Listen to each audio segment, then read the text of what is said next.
بسم اللہ الرحمن الرحیم۔ السلام علیکم۔ آفیشیل کہانی سینٹر میں خوش آمدید۔ میں عورت پر بلا تحقیق الزام دھرنے والوں سے صرف یہی کہوں گی کہ ہر عورت اس وقت تک پاک دامن ہے جب تک کہ اس پر بدکاری کا الزام ثابت نہ ہو جائے، ورنہ اللہ تعالیٰ نے کسی پاک دامن پر تہمت لگانے کو جرم قرار دیا ہے۔ مجھ پر بھی یہی الزام لگایا گیا تھا۔ اسی الزام کے تحت مجھے شوہر نے طلاق دے کر گھر سے نکال دیا۔ حالات کیا تھے، کیسے بنے، سب کچھ شروع سے بیان کروں تو اب بات آپ کی سمجھ میں آ جائے گی کہ کبھی ایسا بھی ہوتا ہے کہ عورت گناہ میں شامل نہیں ہوتی مگر ملوث کر دی جاتی ہے۔ میرا نام عالیہ ہے۔ میں نے ایک دقیانوسی ماحول میں جنم لیا۔ میں والدین کی اکلوتی اولاد تھی۔ والد بالکل سیدھے سادے اور والدہ سرزور عورت تھیں۔ گھر میں صرف میری والدہ کی چلتی تھی۔ اگر والد انہیں کسی کام سے منع کرتے تو گھر میں والدہ خوب ہنگامہ کھڑا کر لیتی۔ والد گھر کا سکون چاہتے تھے، لڑائی جھگڑے میں کچھ نہ تھا۔ شادی کے پہلے سال ہی والد کو معلوم ہو گیا تھا کہ یہ عورت سدھرنے والی نہیں، بس اسی لیے والد نے انہیں ان کے حال پر چھوڑ دیا۔ اب والدہ کا جو دل چاہتا وہ کرتی، کوئی پوچھنے والا نہ تھا۔ والدہ پیروں فقیروں کے بھی بہت رسیات تھیں۔ اکثر بزرگوں کی درگاہوں پر جا کر قوالیاں سنا کرتی۔ میں بھی ان کے ساتھ جاتی۔ ہم عورتوں کی جانب بیٹھا کرتے۔ وہاں کافی رش ہوتا تھا۔ اکثر عورتیں قوالیاں سنتے ہی بے حال ہو جاتی۔ وہ عجب نظارہ ہوتا۔ وہ عورتیں مست ہو کر اپنے بال کھول لیتی اور دھمال ڈالنے لگتی، جن میں میری ماں بھی شامل تھی، اور میرے لیے یہ بڑی دلچسپی کا باعث تھی، اور اسی لیے میں اماں کے ساتھ اصرار کر کے درگاہ پر جاتی تھی۔ یہ مستانیاں نہ جانے کس جوش کے ساتھ دھمال ڈالتیں کہ انہیں کوئی ہوش نہ ہوتا، اور وہ گھنٹوں گھنٹوں بال کھولے جھومتی رہتی اور پھر تھک ہار کر بے ہوش ہو جاتی۔ پھر پیر بابا اپنی مرضی کی کسی عورت کو بھی اپنے حجرے میں لے جاتے۔ اندر جانے کی کسی کو اجازت نہ ہوتی۔ بس میں یہی سنتی تھی کہ آج اس عورت کی دلی مراد پوری ہو جائے گی۔ اماں کو بھی پیر صاحب کئی بار اپنے حجرے میں لے گئے۔ اس دن اماں بہت خوش ہوتی تھیں۔ مجھے کچھ سمجھ نہیں آتا تھا کہ اماں کی کون سی ایسی دلی مراد ہے جسے وہ پورا کرنے کے لیے یہاں آتی تھی۔ خیر، وہاں پر ایک اماں جنت نامی خاتون بھی تھیں جو دن رات یہیں پیر بابا کے پاس رہتی تھیں۔ اماں جنت کا حال دیکھ کر تو میرے رونگٹے کھڑے ہو جاتے تھے۔ وہ سب سے آخر میں تھکتی تھیں اور جب بیٹھنے لگتی تو موتیاں کا ہار اپنے گلے سے اتار کر میری گردن میں ڈال دیتی۔ اس پر میری اماں خوش ہو کر کہتی، اماں جنت، میری بیٹی کو دعا دو، اسے بھی ولایت مل جائے، اسے تم اپنی بیٹی بنا لو۔ تب مائی جی مجھے پیار کرتی اور مٹھائی کھانے کو دیتی۔ میں ماں کے اشارے پر لے لیتی جیسے کہ بڑا مقدس تبرک ہو۔ ان دنوں میری عمر کوئی تقریباً 14 برس کی ہوگی۔ جب ہم گھر آتے تو اماں کا موڈ بہت خوشگوار ہوتا۔ آتے ہی وہ نہانے چلی جاتی۔ وقت گزرتا رہا اور ایک دن میری اماں جان کا حرکت قلب بند ہو جانے سے انتقال ہو گیا۔ وہ جمعرات کے دن مزار سے قوالی سن کر گھر واپس آئی تھیں۔ گھر آتے ہی کہنے لگیں، کیسی پیاری خوشبو تم سے پھوٹ رہی ہے۔ موتیا کے ہار نے سارے گھر کو مہکا دیا۔ ایسا کہتے ہوئے دل پر ہاتھ رکھا اور درد کی شکایت کی۔ پھر جو چارپائی پر لیٹیں تو آنکھیں موند لیں اور قبر میں پہنچ کر میری نگاہوں سے ہمیشہ کے لیے اوجھل ہو گئیں۔ ان کا اوجھل ہونا تھا کہ مجھ پر برے دن آ گئے۔ میرا کوئی بھائی بہن نہ تھا۔ ابو اور میں گھر میں بس ہم دو ہی رہ گئے۔ رشتہ دار امی کی وفات پر افسوس کے لیے متواتر آ رہے تھے اور میرا رو رو کر برا حال ہو گیا۔ اس دوران درگاہ پر بھی نہ جا سکی کہ جی کو سکون مل جاتا، کیونکہ اب مجھے بھی قوالی سننے اور دھمال ڈالنے کی عادت پڑتی جا رہی تھی۔ خیر، اب جاتی تو کس کے ساتھ؟ ماں تو چل بسی تھی۔ رفتہ رفتہ رشتہ داروں کا آنا کم ہوا۔ آخرکار بالکل ہی یہ سلسلہ تمام ہو گیا۔ گھر میں اکیلا پن تڑپانے لگا۔ ابا تو صبح باہر نکل جاتے، شام کو گھر لوٹتے۔ کئی بار جمعرات کے روز طبیعت میں اضطراب نے ہلہلہ مچایا۔ جی چاہا درگاہ پر نکل جاؤں، مگر جوان لڑکی کو والد بھلا کیسے مزار پر بھیجنا گوارا کر سکتے تھے؟ انہیں بھی ان چیزوں میں کوئی دلچسپی نہ تھی، بس ماں کی وجہ سے چپ تھے۔ انہوں نے صاف منع کر دیا کہ بیٹی اب تیری ماں نہیں رہی، اسی کے شوق سے مجبور ہو کر چپ تھا اور تم اس کے ہمراہ درگاہ پر چلی جاتی تھی، مگر اب وہاں ہرگز نہ جانا۔ میں سختی سے منع کر رہا ہوں۔ ابا کی سخت ہدایت پر قدم روک لیے اور یہ خواہش دل میں دب کر رہ گئی، مگر درگاہ پر جو چہل پہل اور رونق ہوتی تھی وہ ہر دم نگاہوں میں پھرتی تھی۔ اکیلے پن کے سبب تو اور زیادہ یہ خواہش سر اٹھاتی کہ کسی طرح جا کر قوالی سنوں۔ کئی دنوں سے اماں جنت یاد آ رہی تھی، جی کرتا تھا کہ ان سے ملوں اور اپنے دل کی گھٹن کو دور کر لوں، ان سے شکوہ کروں کہ کیسی اماں بنی ہو جو حال پوچھنے تک نہیں آتی ہو، کس کے دامن میں ممتا کا پیار ڈھونڈوں۔ جوں جوں دن گزرتے جاتے میرے دل میں تڑپ بڑھتی جاتی، ہر جمعرات کو جسم میں ایک سنسناہٹ سی دوڑتی محسوس ہوتی، نہ جانے کیوں بدن ٹوٹنے لگتا، ایسی تھکاوٹ محسوس ہوتی کہ رگوں پے کو چور چور کر ڈالتی، ہلکا ہلکا درد میرے انگ انگ میں سما جاتا اور میں بے حال ہو کر فرش پر گر پڑتی۔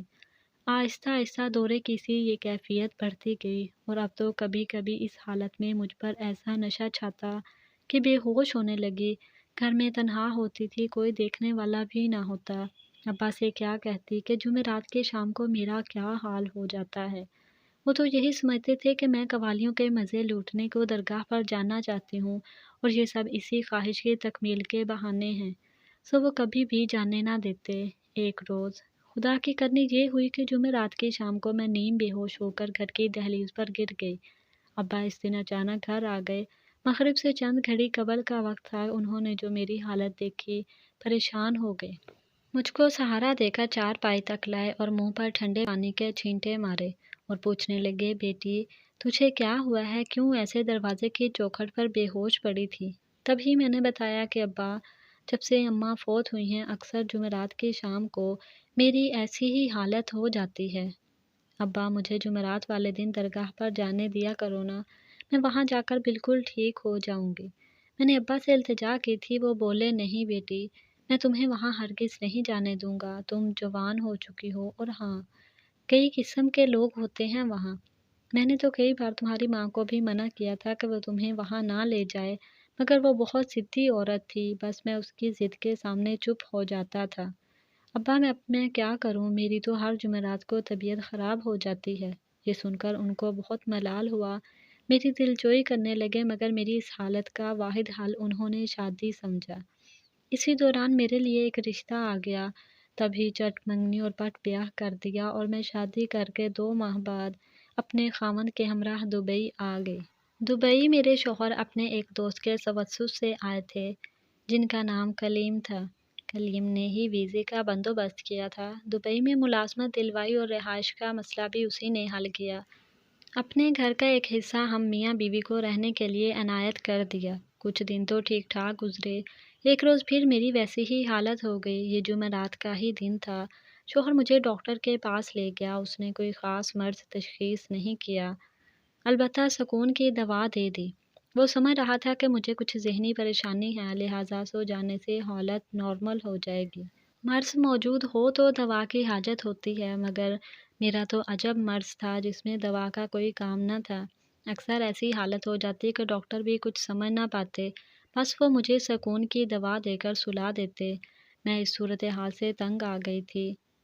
ایک روز کلیم کی بیوی، جس کو میں فرزانہ بھابی کہتی تھی، اپنا احوال بتا دیا، درگاہ کی باتیں اور اماں جنت کا قصہ بھی گوش گزار کیا۔ فرزانہ بھابی نے تحمل سے میری بات سنی اور تسلی دی کہ پریشان مت ہو، پردیس میں ہم ہی تمہارے سب کچھ ہیں، میرے میاں کلیم صوفی منش ہیں اور کچھ عملیات جانتے ہیں، لیکن اپنا مقام کسی پر ظاہر نہیں کرتے، کسی کو بتاتے نہیں ہیں۔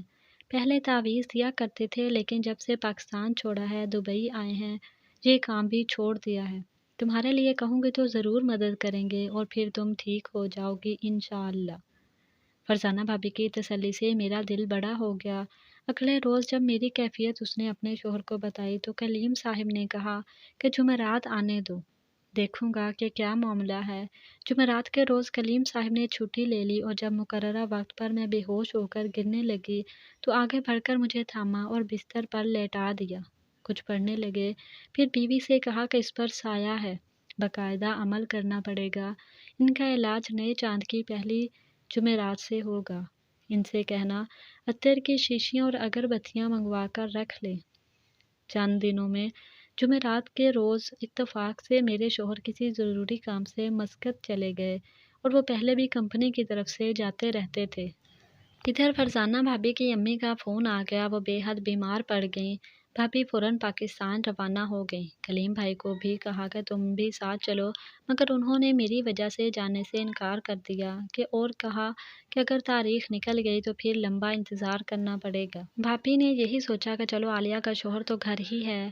انہیں یہ معلوم نہیں تھا کہ اتفاق سے انہی دنوں میرا شوہر بھی دوسرے ملک گیا ہوا تھا۔ چاند کی یکم تاریخ آ گئی اور کلیم صاحب نے میرا علاج شروع کر دیا۔ میں ایک سعادت مند بچی کی طرح ان کی اطاعت کرنے لگی۔ پہلے روز سامنے بٹھا کر وہ پاس بیٹھ گئے، اگربتی جلا لی اور عطر میرے اوپر پھینکا۔ کچھ دیر تک منہ ہی منہ میں پڑھتے گئے اور مجھ پر پھونکے مارتے رہے اور پھر بولے اب کل باقی عمل ہوگا۔ اگلے روز بعد نماز عصر بلایا اور میرے سامنے سر ڈھک کر بیٹھ گئے۔ عطر لگانے کا طریقہ بھی بدل گیا۔ آج خود میرے ہاتھ سے میرے کپڑوں پر عطر لگایا، کچھ پڑھ کر دم کیا اور اب روز شام کو یہی عمل کرتے، مگر خوشبو لگانے کا طریقہ بدلتا جا رہا تھا۔ اب وہ عطر کو اپنے ہاتھوں پر لگاتے اور پھر اپنے ہاتھوں سے میرے کپڑوں پر۔ میں شرم سے پانی پانی ہو جاتی، اپنی تکلیف کو دور کرنا چاہتی تھی، تب ہی ان کی ان حرکتوں کو برداشت کرتی رہی اور ان کے طرز عمل کو اس عجیب و غریب طریقہ علاج کا حصہ جان رہی تھی۔ اب کی جمعرات آئی تو ابھی عمل جاری تھا کہ مغرب کے وقت مجھے پلنگ پر دراز ہونے کا کہا۔ میرے بدن میں وہی ہلکا ہلکا درد شروع تھا جس سے تنگ آ کر میں نے عمل کروانا قبول کر لیا۔ میرے پیروں کے ناخنوں میں درد شدید ہونے لگا اور مجھ کو محسوس ہوا کہ جیسے کوئی مجھے اپنے دونوں بازوؤں کے شکنجے میں لے کر کستا چلا جا رہا ہو۔ میں نے کلیم صاحب سے اس تکلیف کے بارے میں بات کی اور شکایت کی تو وہ بولے بس خاموشی سے لیٹی رہو، آج جمعرات ہے اور وقت بھی مناسب ہے، سائے کو پکڑنے اور بے بس کرنے کا یہ اچھا موقع ہے۔ ذرا دیر میں وہ کپڑے تبدیل کر کے آ گئے، ایک ہاتھ میں اگربتی تھی جس کو سلگا کر لائے اور دوسرے ہاتھ میں عطر کی شیشی لیے میرے پاس آئے اور بولے ہلنا جلنا مت ورنہ سایہ بھاگ جائے گا اور میرے ہاتھ نہیں آئے گا تب وہ تم کو نقصان پہنچائے گا۔ میں ڈر کر بے حس و حرکت لیٹی تھی، میرے بدن کو ہاتھ لگا کر پوچھتے تھے کہ جہاں درد زیادہ ہو معلوم ہو بتانا، وہیں سایہ ہوگا، میں پکڑ لوں گا ورنہ سائے کو پکڑنا بہت مشکل ہوتا ہے۔ مگر میں نے بہت چلے کاٹے ہیں، مجھ سے یہ بچ نہ پائے گا، لیکن تمہارا تعاون بہت ضروری ہے۔ گھبرا کر عمل کو بیچ میں نہ رکوا دینا، الٹا پڑ گیا تو ہم دونوں ہی مارے جائیں گے۔ وہ مجھے عطر لگاتے جاتے تھے اور کہتے جاتے تھے جہاں درد ہو بتانا، یہ دوران خون کے ساتھ ساتھ بدن میں بہتا رہتا ہے۔ وہ میرے وجود کے مختلف حصوں پر ہاتھ رکھنے لگے، ساتھ ساتھ میری ناک کے قریب کوئی چیز لے کر آتے جس سے مجھ پر غنودگی طاری ہوتی جا رہی تھی۔ اب حالت یہ تھی کہ ہوش تو باقی تھا، سب دیکھ سکتی تھی مگر ان کا ہاتھ نہ روک سکتی۔ میں نے جب دیکھا کہ عمل خطرناک حدوں کو چھونے لگا ہے تو اٹھ کر مزاحمت کرنے کی کوشش کی مگر جسم بے جان ہو چکا تھا۔ نہ جانے انہوں نے مجھے کیا سنگھا دیا تھا کہ ہاتھ بھی نہ ہلا سکتی تھی۔ اپنی آنکھوں سے اپنی دنیا لٹتے دیکھ رہی تھی اور ہلنے کی سکت نہ تھی۔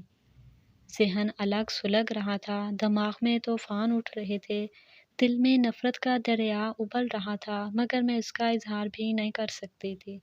سوچ رہی تھی کہ کیوں اتنی بڑی حماقت کر دی، لوگ کیسے کسی کی مجبوری کا فائدہ اٹھاتے ہیں۔ آج سمجھ چکی تھی کاش کوئی میری بے بسی کا اندازہ لگا سکتا۔